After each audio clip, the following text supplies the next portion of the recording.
कर्नाटकातील बंगळूर येथील फळ व्यावसायिक असलेल्या महिलेने खरेदी केलेले सुमारे 3,16,000चे टरबूज ट्रक चालकाने बिहार येथे न पोहोचविता त्या टरबुजांचा परस्पर अपहार केल्याचा प्रकार उघडकीस आला आहे. फळ विक्रीची व्यवसाय करणारी ही महिला राजस्थान, महाराष्ट्र, पंजाब, बिहार या राज्यातून खरेदी विक्रीचा व्यवसाय करीत असे. कलकत्त्याच्या एका फळ व्यावसायिकाला 30 टन टरबुजाची ऑर्डर मिळाल्याने टरबूज घेण्यासाठी त्या जळगाव येथे पोहोचल्या.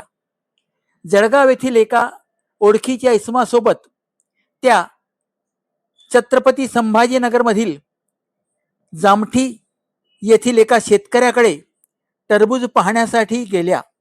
शेतातील टरबूज पसंत न पडल्याने त्या जळगावकडे परत जात असताना फत्तेपूर येथील एका इसमाने त्यांना तुम्हाला 30 टन चांगल्या प्रतीचा टरबुजाचा माल मिळवून देतो असे सांगितले.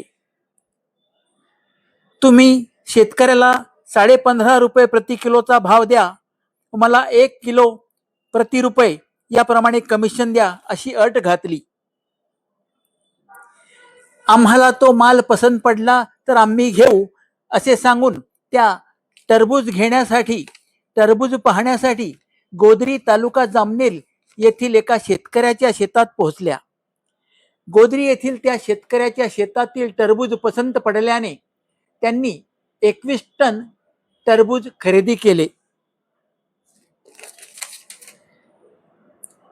खरेदी केलेले 21 टन टरबुजाची रक्कम त्यांनी शेतकऱ्याला त्याने सांगितलेल्या इसमाच्या खात्यावर ट्रान्सफर केली व कमिशनचे 25,000 रुपये रोख फत्तेपूरच्या इसमाला रोखीने दिले.